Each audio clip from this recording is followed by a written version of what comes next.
الحمد للہ رب العالمین والصلاة والسلام علی سید الانبیاء والمرسلین اما بعد اعوذ باللہ من الشیطان الرجیم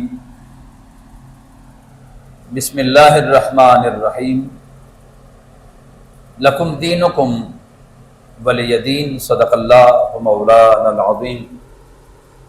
محبت کے ساتھ درود پاک بحضور سرور کائنات صلی اللہ تعالی علیہ وسلم پیش کر کے اپنے محبت کا اظہار فرمائیں۔ اللہم صلی علی سیدنا محمد وعلی آل سیدنا و مولانا محمد مبارک وسلم الصلاۃ والسلام علیکہ سیدی یا رسول اللہ۔ محبت اور شوق سے پڑھیں اللہم صلی علی سیدنا محمد وعلی آل سیدنا و مولانا محمد مبارک وسلم۔ برادران ذی وقار، آج کا جو خوبصورت دن ہے وہ بڑی بابرکت نسبتیں رکھتی ہے۔ ایک تو جمعۃ المبارک ہے جو سید الایام ہے، تمام دنوں کا سردار ہے۔ دوسری نسبت کہ آج کی جو شب ہے وہ یکم ربیع الاول شریف کی ہے، اور تیسری جو نسبت ہے وہ آج وطن عزیز پاکستان جب وجود میں آیا 14 اگست 1947،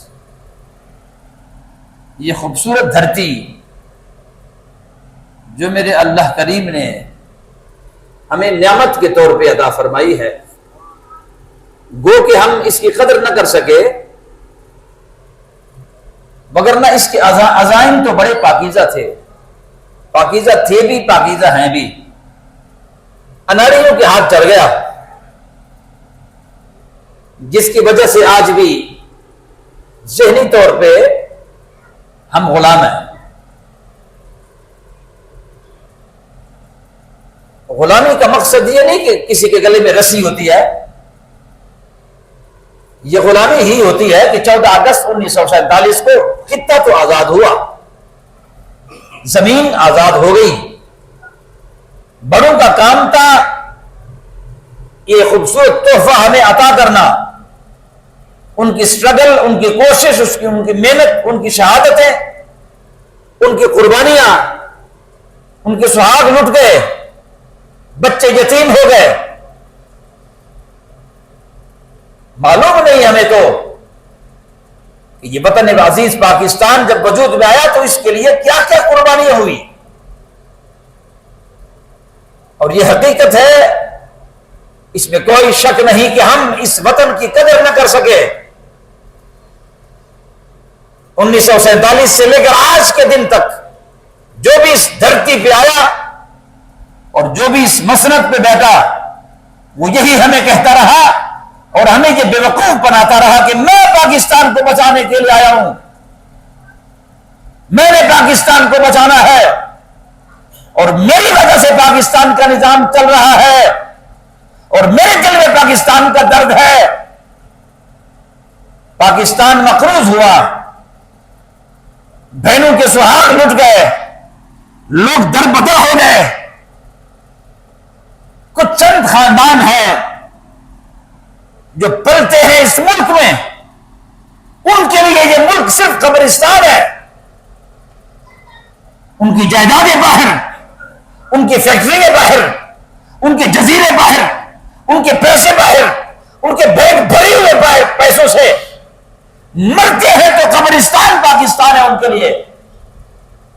لوٹ کے کھا گئے، اس وطن کو لوٹ کے کھا گئے، اور اس بانی پاکستان محمد علی جناح سے پیشاور یونیورسٹی میں جب جوانوں نے سوال کیا کہ سر آپ یہ بتائیں کہ پاکستان کب بنے گا، کب بنے گا پاکستان، یہ سٹرگل، یہ کوشش، یہ محنت، یہ خون کا بہانا اور یہ تن من دم کی قربانیاں جو آپ ہم سے مانگ رہے ہیں، ہمیں یہ بتا دیا جائے، ہم جوان ہیں، یونیورسٹی کے طلباء ہیں، ہم آپ سے سوال کرنا چاہتے ہیں کہ پاکستان کب بنے گا؟ قائد اعظم محمد علی جناح، ان کے عزائم پختہ تھے، ان کے نظریات پختہ تھے، ان کے پاس کردار تھا، داڑھی تو نہیں تھی، مونچھ بھی نہیں تھی، اس لیے کہ مدینے والا نہ تو داڑھی دیکھتا ہے نہ مونچھ دیکھتا ہے، تو کردار دیکھتا ہے۔ آپ سبحان اللہ کہہ دیا کرو، خیر ہے، برکت کے لیے کہہ دیا کرو، میرا کوئی شوق نہیں ہے، برکت کے لیے کہہ دیا کرو۔ میں ایک مقدمہ آپ کی کچہری میں رکھنا چاہتا ہوں۔ خطابات آپ نے بڑے سنے ہیں، مگر آج کا جو خطاب ہے ذرا مختلف سا ہے، اس لیے کہ یہ وطن عزیز پاکستان یہ کوئی عظیم خطہ ہے اور یہ کوئی معمولی نعمت نہیں۔ جناب حضرت سیدنا صدیق اکبر کے دور میں آپ امیر المؤمنین ہیں، ایک علاقہ فتح ہوا، اور جب فتح ہوا تو تمام صحابہ وہاں خوش ہوتے رہے، نفل پڑھتے رہے، دعائیں کرتے رہے کہ ہم نے یہ علاقہ ہم نے فتح کر لیا۔ مگر جناب حضرت سیدنا ابو بکر صدیق، تیری عظمت کو سلام اور تیرے شان و مقام و مرتبے کو سلام، آپ روتے رہے، چیختے رہے۔ لوگوں نے، صحابہ کرام نے، محمد عربی کے غلاموں نے آپ سے سوال کیا کہ حضرت یہ تو خوشی کا مقام ہے، یہ علاقہ اتنا طویل علاقہ اللہ کریم نے ہمیں عطا کر دیا ہے، آپ بھی تو خوش ہو جائیے۔ آپ نے فرمایا میں خوش ہوں، اندر سے خوش ہوں، مگر آپ لوگوں سے ایک اشارتاً بات کرنا چاہتا ہوں کہ یہ خطہ، یہ لوگ، یہ جو آج یہاں سے بھاگ گئے، اور یہ خطہ اللہ نے ہمیں دی، یہ خطہ اللہ نے ہمیں دیا، یہ وہ لوگ ہیں جو اس نعمت کی قدر نہ کر سکے اور اس خطے کی قدر نہ کر سکے، اور ان کا خطہ اللہ نے ان سے لے لیا اور ہمیں عطا کر لیا۔ مجھے ڈر اور خوف اس چیز کا ہے کہ کہیں کل ہم اپنی ڈیوٹی سے غافل نہ ہو جائیں اور یہ خطہ پھر کل اللہ ہم سے لے اور کسی اور کو عطا کر دے۔ یہ وطن عزیز پاکستان ہے، اس کی نسبتیں بڑے پاکیزہ ہیں۔ 60 اسلامی ممالک دھرتی کره ارضی پر، 60 اسلامی ممالک میں ایک بھی ایسا کوئی ملک نہیں جس کے بانیوں میں محمد بھی ہو، علی بھی ہو۔ یہ حقیقت ہے۔ 60 اسلامی ممالک میں ایسا کوئی ملک نہیں جس کا بانی محمد علی جناح ہو، محمد بھی ہو، علی بھی ہو، اور اس کی بہن کا نام فاطمہ بھی ہو۔ یہ حقیقت ہے۔ 60 اسلامی ممالک، یہ کوئی ثانیہ نہیں ہے۔ ہاں کہیں یہ نہ سمجھنا کہ یہ کوئی ثانیہ ہے۔ پاکستان کے دشمن آج بھی، ہمارے وطن عزیز پاکستان میں آج بھی موجود ہے دشمن پاکستان۔ وہ کہتے رہے، ان کے آباء و اجداد کہتے رہے کہ پاکستان تو پاکستان ہے، ہم لکھ کر دینے کے لیے تیار ہے، پاکستان نہیں، پاکستان کا پیٹ بھی نہیں بنے گا۔ مگر قائد اعظم محمد علی جناح نے اس جوان کو جواب دیا کہ بیٹا تم نے کہا کہ پاکستان کب بنے گا، میں تمہیں بتانا چاہتا ہوں پاکستان بن چکا تھا اس وقت جب ایک ہندو نے محمد عربی کا کلمہ پڑھ لیا تھا۔ آپ کس انتظار میں، پاکستان تو بن چکا ہے۔ وہ پھر سوال کرنے لگا اور وہ کہنے لگا حضرت یہ مان گیا کہ پاکستان بن چکا ہے، مگر یہ بھی تو بتایا جائے، میں ایک پڑھا لکھا نوجوان ہوں، مجھے مطمئن کیا جائے اس کا پرسپیکٹس کیا ہے، اس کا دستور کیا ہے، اس کا قانون کیا ہے، یہ چلے گا کیسے، اور اس کا دستور کیا ہے آپ کے پاس۔ آپ نے فرمایا بیٹا پریشان نہ ہو، دستور ہم نے بنانا تو نہیں ہے، دستور تو ہمیں محمد عربی دے گئے ہیں۔ دستور مدینہ اور دستور پاکستان، یاد رکھنا دستور ہمیں منشور اور دستور بنانا نہیں پڑے گا، وہ محمد عربی ہمیں دے گئے ہیں۔ ہمیں کسی سے بھیک مانگنے کی ضرورت نہیں ہے. اور میں پھر اس جملے کو دہرانا چاہتا ہوں کہ یہ پاکستان اناریوں کے ہاتھ چڑھ گیا, اناریوں کے ہاتھ چڑھ گیا, لوٹ کے کھا گئے, لوٹ کے کھا رہے ہیں. مگر وطن عزیز پاکستان رہنے کے لیے بنایا ہے, یہ اسے ہوگا کچھ بھی نہیں, اسے کچھ بھی نہیں ہوگا. ہاں ایک بات ضرور ہے, جو اس کو لوٹے گا, جس گلشن کو برباد کرے گا, انشاءاللہ یہ بلال مسجد گواہ ہے. 14 اگست 1947 سے لے کر آج تک پاکستان کو جس نے لوٹا یا لوٹ رہے ہیں, ان کا انجام زمانہ دیکھ رہا ہے اور دیکھتا ہی رہے گا انشاءاللہ. اور یہ پاکستان بننے کے لیے, رہنے کے لیے ہے, یہ لوٹنے کے لیے تو نہیں ہے نا جی. میرے محترم, ضرورت اس عمر کی ہے, میں نے پہلے گزارش کی ہے, اناریوں کے ہاتھ چڑھ گیا. مگر نہ محمد علی جناح اپنی بیماری کی وجہ سے کچھ عرصہ انگلستان واپس چلے گئے تھے.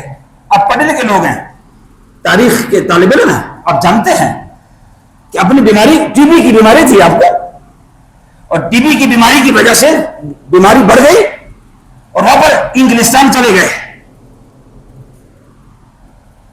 پھر کافی عرصہ انگلستان میں رہے, تحریکیں چلتی رہی, مگر پاکستان بننے کا تاج اللہ کریم نے کسی اور کے سر نہیں سجایا. اس کے لیے قائد اعظم محمد علی جناح کا سر تھا. مچھ بھی نہیں ہے, داڑھی بھی نہیں ہے. بابو جی رحمت اللہ علیہ, پیر مہر علی شاہ رحمت اللہ علیہ کا صاحبزادہ بابو جی رحمت اللہ علیہ, انہی دنوں میں پاکستان نہیں بنا تھا, متحدہ ہندوستان تھا اس وقت, جب آپ اجمیر شریف کی تشریف لے گئے. اجمیر شریف کے سجادہ نشین کے پاس بیٹھے رہے, سو گئے رات کو. صبح خواجہ پیر مہر علی شاہ رحمت اللہ علیہ کا صاحبزادہ بابو جی رحمت اللہ علیہ خواجہ اجمیر کے سجادہ نشین کے پاس صبح ناشتے کی نیس پر تشریف فرما تھے. مضطرب تھے, پریشان تھے. خواجہ اجمیر کے سجادہ نشین نے آپ سے سوال کیا کہ اے مہر علی کے جگر کے بارے, آپ مضطرب کیوں ہو, آپ پریشان کیوں ہو؟ آپ نے فرمایا پریشان ہوں ایک وجہ سے, آج رات کو ایک خواب دیکھا ہے. آج رات کو ایک خواب دیکھا ہے, اور خواب یہ دیکھا ہے, میں نے رات کو دیکھا کہ پاکستان کے کیس کا فائل محمد عربی نے ایک انگلستان کے داڑھی منڈے وکیل کو دی ہے, ایک وکیل کو دے دیا ہے. پاکستان کا فائل انہوں نے ایک وکیل کے ذمہ کر دی ہے, اور اللہ کرے کہ پاکستان بن جائے. مولوی نہیں ہے وہ, نہ کوئی پیر ہے, ایک وکیل ہے. تو آپ نے خواجہ اجمیر کے سجادہ نشین نے بابو جی رحمت اللہ علیہ سے پوچھا کہ حضرت یہ بتاؤ نام جانتے ہو اس کا؟ انہوں نے کہا نہیں نام تو نہیں جانتا, رات کو محمد عربی جب ان کو پاکستان کا فائل دیتے رہے ان کا شکل دیکھا ہے, نام سے نہیں واقف, شکل جانتا ہوں. تو بس یہ گفتگو جاری تھی کہ اچانک ناشتے کے ٹیبل پر اخبار آیا, اور اخبار کے مین صفحے پر قائد اعظم محمد علی جناح کی تصویر تھی. بابو جی رحمت اللہ علیہ نے ناشتہ چھوڑا اور فرمایا کہ اے خواجہ اجمیر کے سجادہ نشین, رب ذوالجلال کی عزت کی قسم ہے, رات کو میں نے محمد عربی کو جب خواب میں دیکھا اور پاکستان کا فائل دیا, جس شخص کو یہ اس کا تصویر ہے, یہ اس کا نام ہے, یہ بندہ ہے وہ, یہ وہ بندہ ہے. اس لیے یاد رکھنا, وہاں رسول اللہ کی کچہری میں, اللہ کی کچہری میں نہ داڑھی دیکھی جاتی ہے نہ مونچھ دیکھی جاتی ہے، وہاں تو خوبصورت کردار دیکھا جاتا ہے۔ 72 مرتبہ علامہ جلال الدین سیوطی رحمۃ اللہ علیہ کو رسول اللہ کی زیارت ہوئی جانتے ہوئے، مگر کیا خیال ہے کروڑوں جانیں قربان ہو جائیں سیوطی کی عظمت پر، مگر قائد اعظم محمد علی جناح کوئی معمولی آدمی تھا۔ پاکستان کا فیل جس نے قائد اعظم کے حوالے کی ہے، میں نے پہلے گزارش کی ہے، وطن عزیز پاکستان یہ خوبصورت دھرتی ہے، اس میں کسی نعمت کی کمی نہیں، غلامی کے ذہنات بھی موجود ہیں، ذہن میں نے پہلے گزارش کی کہ ذہن غلامی والے ہیں، یہ ذہن غلامی والا نہیں ہے۔ ہم کس کو ووٹ دیتے ہیں وہ ہمارے ووٹوں پر بنگلے بناتا ہے، وہ ہمارے ووٹ کے پیسوں پر بنگلے بناتا ہے، وہ ہمارے ووٹ کے طاقت پر وہ ایک عیاشی کی زندگی گزار رہا ہے، ہمارا حق کھایا اس نے، مگر ہم نے آج تک کسی سے نہیں پوچھا۔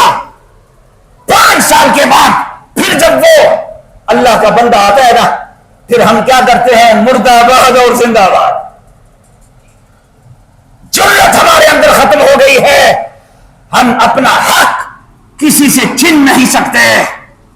اسی طرح تو ہم کوئی دیتا نہیں ہے، مگر اس ووٹ کی پرچی کو آپ نے کیا کوئی معمولی سمجھا ہوا؟ اگر فقط کام دعاؤں سے چلتے، دعا امام کربلا سے زیادہ مستجاب الدعوات کون تھے، اور انہیں مدینہ طیبہ کیوں چھوڑنا پڑا؟ اس لیے کہ میدان میں جانا پڑتا ہے، اور میدان میں جا کر وہ تھے تو 313 ہزاروں کے مقابلے میں آ گئے، وہ میدان میں کودنا پڑتا ہے، اور پھر جا کے اس کی مدد مانگی جاتی ہے، پھر وہ مدد کرتا ہے۔ بند کمروں میں مدد نہیں کرتا وہ، اس کے لیے ایمان چاہیے، اس کے لیے جرأت چاہیے، اس کے لیے ایمانی طاقت چاہیے، اس کے لیے روحانی طاقت چاہیے۔ مولا علی شیر خدا اخروٹ کھاتے رہے نا ایک دن، تو آپ نے توڑنے کی کوشش کی مگر وہ توڑ نہ سکے، بوڑھے تھے۔ سامنے ایک جوان تھا، اس نے مولا علی شیر خدا کو پہلی دفعہ دیکھا تھا، دوست کو بتایا کہ میں نے بھی دیکھنا ہے کہ مولا علی کیسے ہیں، شاید کوئی بڑا قد ہوگا، بڑا کوئی سلسلہ ہوگا، مگر آپ نے کونی ماری، فرمایا او سامنے جو بندہ بیٹھا ہے نا، یہ مولا علی ہے، یہ مولا علی ہے۔ اچھا او سامنے جو بیٹھا ہے، او اچھا یہی ہے۔ مولا علی شیر خدا اخروٹ کھاتے رہے، 2-3 دفعہ توڑنے کی کوشش کی اخروٹ کو، مگر توڑ نہ سکے۔ اچانک مولا علی شیر خدا کی نظر اس جوان پہ پڑی، آپ نے اس کو اشارہ کیا، ادھر آ۔ وہ کانپنے لگا، ڈر گیا۔ آپ نے فرمایا کیا سوچ رہا تھا؟ گھبرانا نہیں، پریشان نہیں ہونا، یہ بتا کیا سوچ رہا تھا؟ نہیں جی حضور، نہیں آپ نے فرمایا کیا سوچ رہا تھا؟ آپ نے پیار دیا اس کو، اور پیار دیتے دیتے مولا علی شیر خدا نے اس کا ماتھا چوما اور فرمایا پریشان نہ، یہ بتا سوچ کیا رہا تھا؟ وہ شرمائے۔ آپ نے فرمایا پھر ہم نے بتائیں کیا سوچ رہا تھا؟ ہم نے بتائیں آپ کو، میں بتا دینا چاہتا ہوں آپ کیا سوچ رہے تھے؟ جی بس پھر خاموش۔ آپ نے فرمایا یہی سوچ رہے تھے نا کہ نام بڑا سنا ہے، خیبر کا قلعہ کیسے اٹھایا؟ اخروٹ توڑا نہیں جاتا، اخروٹ ان سے توڑا نہیں جاتا، اور پتہ نہیں خیبر کا قلعہ کیسے اٹھایا تھا۔ مولا علی شیر خدا سامنے بیٹھے تھے، اپنی پگڑی اٹھائی اور پگڑی سر پہ رکھ کے آپ نے فرمایا بیٹا اخروٹ میں توڑنا چاہتا ہوں وجود کے طاقت سے، جسم کی طاقت سے، اور خیبر کا قلعہ ہم نے روحانی طاقت سے اٹھایا تھا. آج بھی ذرا خیبر کا قلعہ پھر لا، میں وہی علی شیر خدا ہوں جو کل تھا. یاد رکھنا، کردار چاہیے، خوبصورت کردار چاہیے. ہمارے پاس کردار کی دولت نہیں ہے. نماز تو ہے، روزہ بھی ہے، حج بھی ہے، زکات بھی ہے، تلاوت بھی ہے، مگر کردار نہیں ہے. یہ مجھے ماننا پڑے گا. میرے پاس کردار نہیں، آپ کے پاس کردار نہیں. سفید کپڑے ضرور ہیں، لمبے قمیصیں ضرور ہیں، بڑی بڑی گاڑیاں بہت ہیں، مگر کردار کی دولت نہیں ہے. اور یاد رکھنا، منزلیں انہیں کبھی نہیں ملتی جن کے پاس کردار کی دولت نہ ہو. جن کے پاس کردار کی دولت آ جائے تو سجدوں کی لذتیں بدل جاتی ہے، تلاوت کی لذتیں بدل جاتی ہے، عبادت اور ریاضت اور بندگی کی جو لذتیں ہیں بدل جاتی ہے. اس میں سب سے نرم ریڑھ کی ہڈی کا کردار کا فقدان ہے ہمارے معاشرے میں. میرے محترم، ضرورت اس امر کی ہے، ہمیں سوچنا ہوگا اور پھر واپس اپنے بھولے ہوئے سبق کو یاد کرنا ہوگا. یہ مرد آباد اور زندہ آباد کے نعروں سے نکلنا ہوگا. میرے محترم، توجہ کر لو کہ ہم کہاں پر کھڑے ہیں. کل کہاں کھڑے تھے، آج کہاں کھڑے ہیں. ہمارے پاس کوئی سورس نہیں، ہمارے کوئی نظریات نہیں. ہمیں تو معذرت کے ساتھ اپنے دین کے بارے میں معلومات نہیں ہے. کلمہ پڑھتا ہوں رسول اللہ کا، مگر میں اس بڑے اجتماع سے میں سوال کرنا چاہتا ہوں، آپ نے رسول اللہ کا کلمہ پڑھا ہے، اس بڑے اجتماع میں ہے کوئی ایسا شخص جو مجھے بتائے کہ میں نے رسول اللہ کی تمام تعلیمات کا مطالعہ کیا ہے؟ نہیں ہے. اس بڑے اجتماع میں 4 منزلہ مسجد ہیں، مجھے کوئی ایک بندہ بتائے کہ جو کہہ دے کہ میں نے رسول اللہ کی تمام سیرت کا مطالعہ کیا ہے. رسول اللہ کی سیرت کا مطالعہ ہم نے نہیں کیا. بھائی تو ہیں. عثمان غنی رضی اللہ تعالی عنہ کو اپنے کزنوں نے بلایا نا، برادری کے لوگ تھے، آپ نہیں گئے. دوبارہ پھر پیغام بھیجا اور کہا کہ حضرت بتاؤ نا، کل بھی آپ کو میٹنگ میں بلایا تھا اور آج پھر بلایا، تو آئے نہیں. آپ تو ہمارے برادری کے بھی ہیں، بڑے بھی ہیں، بھائی ہو. آپ نے فرمایا برادری کا ضرور ہوں، بھائی نہیں ہوں. بھائی نہ کہو، برادری کا ضرور ہوں، تمہارا رشتہ دار ضرور ہوں، تمہارے چاچے تائے مامے ہمارے ایک ہیں، مگر یاد رکھنا بھائی نہیں، اس لیے کہ تم نے رسول اللہ کا کلمہ نہیں پڑھا. بھائی ہمارے وہ ہیں جس نے رسول اللہ کا کلمہ پڑھا ہے. بھائی میرا وہ ہے جو آئے تو حبشہ سے ہے بلال، مگر میں اور وہ ایک برتن میں کھانا کھاتے، وہ ہمارا بھائی ہے. یاد رکھنا، ضرورت اس امر کی ہے. سوچنا ہوگا، اپنے معاملات پہ غور کرنا ہوگا.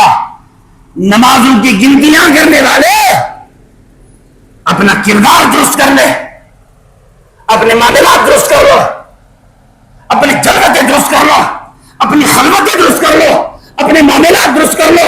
زندگی سے جھوٹ نکالو، زندگی سے فراغ نکالو، زندگی سے دھوکہ نکالو، دجل و فریب نکالو. نبی کریم صلی اللہ تعالی علیہ وسلم نے تو فرمایا تھا، میں ایسا دین تمہیں دے کے جا رہا ہوں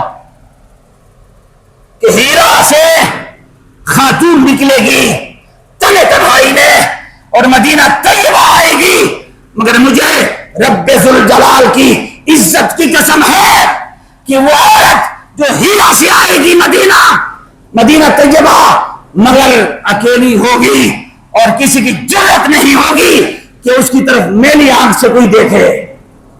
وہ قانون تمہیں دے کے جا رہا ہوں. یہاں قانون نئی بلڈنگ سے نہیں بنتا، قانون کی دیواروں کو مضبوط کرنا پڑتا ہے.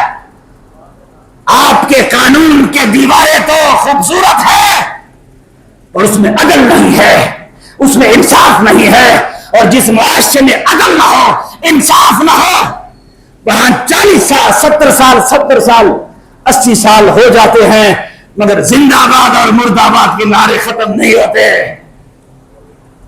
نہیں پوچھ سکتے آپ کسی سے، بغاوت نہیں کر سکتے، آپ حق پہ ڈٹ نہیں سکتے. اور یاد رکھنا، جو لوگ، جو قومیں حق کو حق نہیں کہتی اور حق پہ ڈٹنا نہیں جانتی، ان کا نام حرف غلط کی طرح معاشرے سے ختم ہو جاتا ہے. جیو تو ایسے کہ ہر شخص احترام کرے، اور مرو تو ایسے کہ دشمن تمہیں سلام کرے.